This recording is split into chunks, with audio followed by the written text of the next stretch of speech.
The Mongol Army killed roughly 11% of the global population, yet their conquests built our modern globalized world. Welcome to JK Historian. To uncover more dark historical secrets, hit subscribe and ring the bell. Long before he conquered Eurasia, Temujin was an illiterate outcast. Born into a warring clan and later enslaved, he survived in the notoriously harsh and isolated environment of the Mongolian steppes. Through brutal tribal wars and strategic alliances, he united the feuding nomadic clans in 1206.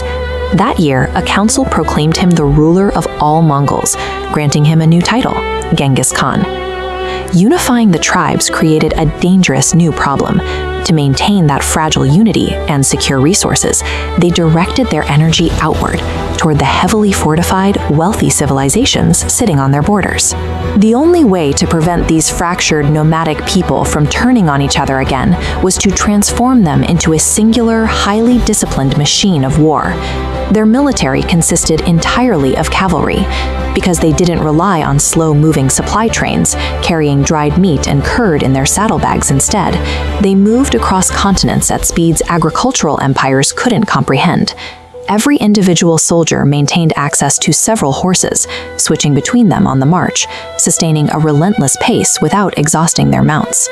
On the battlefield, they weaponized deception through the feigned retreat. A small Mongol detachment would fake a panic and run, luring cautious enemies out of their secure fortifications and into the open, where they were rapidly encircled and destroyed. They also deployed terrifying psychological warfare. When advancing on an entrenched position, they forced captured enemy combatants to march on the front lines, making opponents kill their own countrymen before even reaching a Mongol soldier. When they encountered walled cities they couldn't breach on horseback, they spared captured Chinese and Persian engineers. These conscripted experts were forced to build complex siege weapons like catapults and battering rams directly on the battlefield. The Mongol military overpowered its enemies by combining extreme speed, psychological terror, and the rapid assimilation of the exact technology their opponents used against them. Yet, the moment a territory submitted and the slaughter stopped, these warriors immediately transitioned into highly effective civil administrators. By placing the entire Eurasian landmass under a single political authority, they established the Pax Mongolica, or Mongol peace. This period completely revitalized the ancient Silk Road, turning it into a highly secure, reliable artery for long-distance trade. To manage this vast territory, they built the Yam, a highly efficient continental postal and horse relay network. Stations spaced a day's ride apart allowed official messages and commercial market data to cross the empire with incredible speed. They issued physical metal tablets known as a Paiza, which acted as the world's first diplomatic passports. A Paiza is a token of authority that granted merchants and state envoys absolute immunity and safe passage across the empire. To further supercharge this trade, they introduced standardized state-backed paper money and established organized merchant associations. These associations provided financial backing for long-distance caravans, drastically reducing the risk of cross-continental commerce. Moving goods meant moving ideas. Persian astronomers began incorporating Chinese observational data into their charts, while Chinese physicians gained direct access to Islamic medical texts. The Khans realized early on that an empire interconnected by standardized trade and fast communication generates far more wealth and lasting power than one held together solely by military force. A fatal flaw was woven into the empire's foundation. Genghis and his immediate heirs left no clear laws for succession, leaving later rulers like his grandson Kublai Khan to manage a deeply unstable political structure. Without a universally accepted succession process, severe infighting erupted.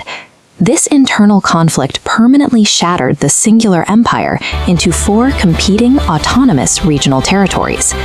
At the same time, massive resources were drained by external military failures, like the disastrous naval invasions of Japan. Meanwhile, widespread overgrazing by their massive herds of horses severely degraded the agricultural productivity of the land they controlled. This painting shows the mass burials of the mid-14th century, capturing the ultimate irony of the Mongol achievement. The highly secure, interconnected trade routes they painstakingly protected acted as a superhighway for the rapid, devastating transcontinental spread of the Black Death. The precise mechanisms that built the Mongol superpower, their relentless expansion and hyperconnectivity, became the exact vectors of their downfall. The Mongols leave behind a deeply paradoxical legacy. They operated as the architects of mass slaughter on a continental scale, while simultaneously functioning as the founding fathers of Eurasian globalization.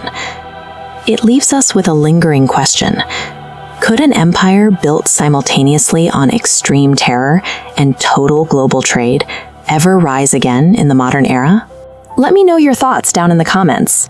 If you learned something new today, hit the like button and make sure to subscribe to JK Historian. Thanks for watching, and join us next time as we continue uncovering history's darkest mysteries.